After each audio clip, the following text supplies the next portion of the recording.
Queridísima Fabiola Guarneros, qué gusto saludarte, @Fabi Guarneros, subdirectora editorial del periódico Excelsior, mamá de 2 niños, buena compañera de trabajo y alégale. ¿Cómo estás, mi Fabi? ¿Cómo amaneciste?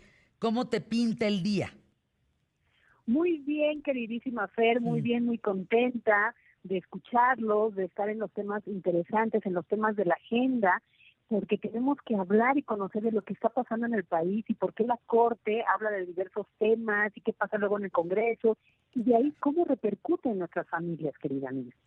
Pues es un brete este asunto porque las redes pues están infestadas de cientos de miles de millones de opiniones, lo cual es muy respetable, eh, pero entendiendo que vivimos en un estado laico, no puede la ley y un estado verse en los enjuagues de la religión y de la moral. Entonces, a ver, ¿dónde estamos parados, Fabiola? Exactamente, miren, vamos a hablar de un tema que es verdaderamente polémico y que es la despenalización del aborto en México. Y pues polariza a la sociedad, divide a nuestras familias, incluso genera estas discusiones entre compañeros de trabajo. Justo anoche en la redacción del periódico hablábamos del tema con Ignacia Anaya, justamente por las posturas que se dan en torno a si se vale o no interrumpir tu embarazo, en qué condiciones, cuáles son las causales, y más allá de la opinión que tú puedas tener, lo que nosotros queremos es darte información, es decirte, a ver, abre tu panorama, tu espectro de elementos o de argumentos jurídicos o de la realidad, y después tú, con los varios elementos que tengas a la mano, puedes formar tu propia opinión. Pero lo que siempre queremos es invitarte a esta reflexión, a que no te quedes solo con una postura, porque acuérdense que cuando ignoramos otras causas, efectos, informaciones, vamos a ser racionales, más bien irracionales, vamos a opinar con el estómago o no vamos a tener una opinión pensada, ¿no? Entonces, nosotros damos los elementos. Ahora, ¿qué pasa?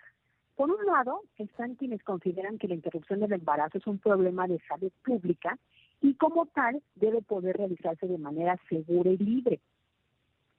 Por el otro lado, hay quienes consideran que el aborto es una acción no ética que rebasa la moral e integridad de quienes deciden practicar. Entonces, independientemente de la opinión que cada quien tenga y los argumentos que se esgriman, legales, morales, éticos o de libertades, el tema es muy importante porque por primera vez, aquí va el primer dato, la Suprema Corte de Justicia de la Nación se va a pronunciar al respecto, porque es un tema que tiene que ver con si es legal o no, porque deben saber ustedes que la autoridad judicial en México ha determinado por lo menos, fíjense nada más, por lo menos 6 causales de que tú puedes abortar y que están en la ley y que te lo deben permitir, independientemente de si tu estado en donde vives se prohíbe o no. Vamos por partes. Solo la Ciudad de México y Oaxaca permiten el aborto legal sin importar su causa. Pero en estados como Querétaro y Guanajuato se puede incluso imponer prisión por abortar. La Corte ayer empezó la discusión para el caso del estado de Coahuila, que imponía 3 años de cárcel y a quien abortaba y al médico o a las personas que ayudaban en este proceso. 8 de los 11 ministros de la Suprema Corte se pronunciaron por declarar inconstitucional que el Estado castigue con pena de prisión a las mujeres. Analizaron el caso de Coahuila y coincidieron en que penalizar el aborto violenta los derechos de autonomía y libertad reproductiva de las mujeres. Con esas intervenciones, las de ayer, ya se perfila una mayoría a favor de declararla inconstitucional. Hoy sigue este análisis. Hoy martes, por eso es importante que supiéramos qué estaba pasando. Hoy los ministros Luis María Aguilar Morales, quien elaboró el proyecto de resolución, Yasmín Esquivel Moza, Arturo Saldívar, José Luis González Alcántara, Javier Lainez, todos van a definir su voto, se van a pronunciar Y si esto se logra, ya no es necesario hacer otro paso. Con 8 votos puede declararse inconstitucional estos artículos de Coahuila. Y si se logra, ya estaría aplicando para los demás entidades. ¿Qué pasa? ¿Por qué decimos que hay que revisar la realidad más allá de lo que nosotros pensamos? Porque en nuestro país, como en otras regiones del mundo, muchas menores de edad son violadas. No vamos a hablar de la relación sexual por consenso, dejemos ese tema a un lado. Estamos hablando de las menores de edad que son violentadas, no solo por delincuentes o criminales en la calle, en los campos, en los sembradíos, en las ciudades, en las urbes, en los callejones oscuros, sino a veces por el padrastro, por el padre, por el abuelo, por el tío, por el maestro. Recuerden que hemos platicado que muchas de las primeras agresiones a menores de edad son en el entorno familiar o cercano, que es la escuela o los vecinos. Cuando hay una violación de una menor de edad, tenemos que reflexionar si queremos que esa niña de 15 años, 14, si ya tuvo sus primeras menstruaciones, ¿puede tener un niño a esa edad? Son cosas que tenemos que valorar con la información en la mano. Hay muchos embarazos no deseados actualmente, hay muchos abortos clandestinos.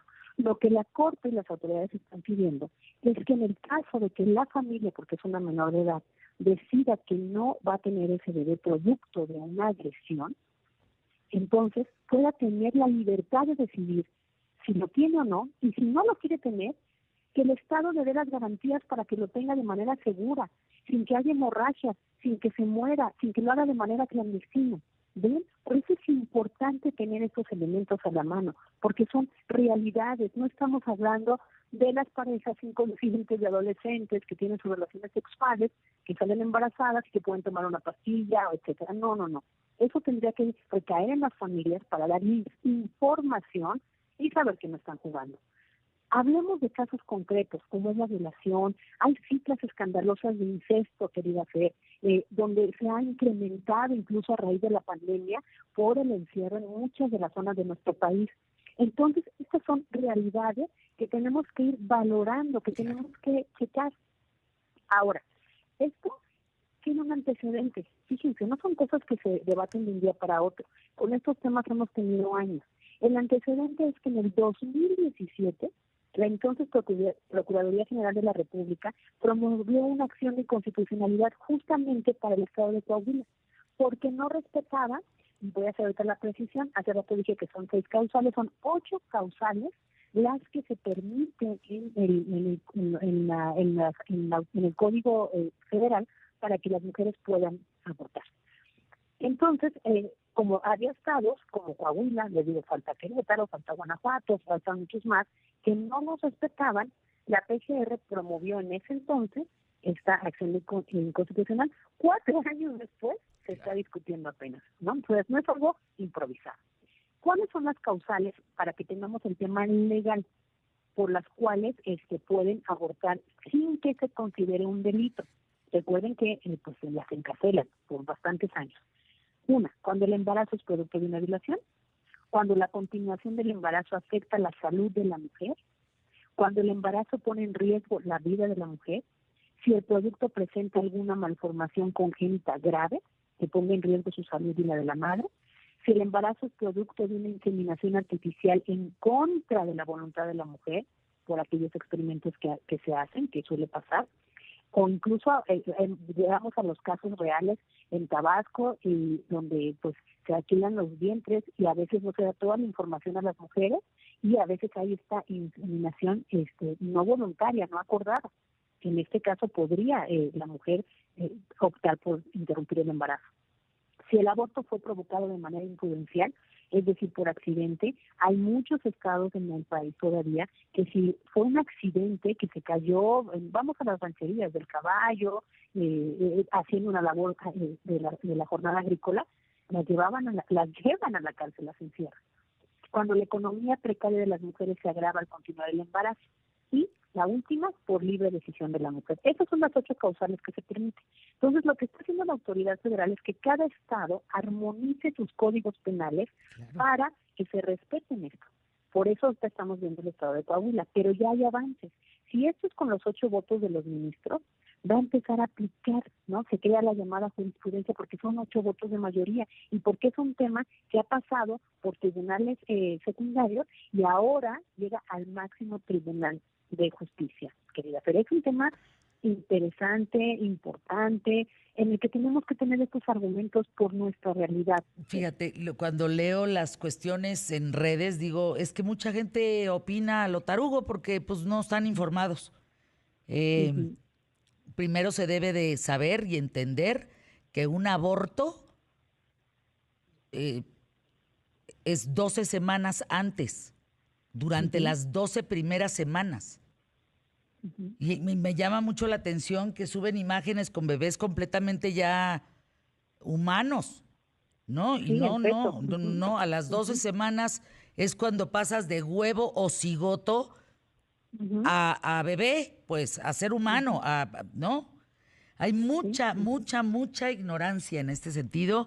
Lo que sí es un hecho es que por ley, en un estado laico, tú tienes que tener la posibilidad de decidir frente a estos 8 puntos, sí o sí. Sí. Gracias, mi Exacto. querida Fabiola, te mando un abrazo con mucho cariño. Abrazo fuerte a todos. No, qué tema, ¿eh? Que me mandan, luego mandan unas cartas del bebé que se está, hay que, de veras, hay que darle un poquito la vuelta a este asunto. O sea, es muy, está mucha gente muy mal informada.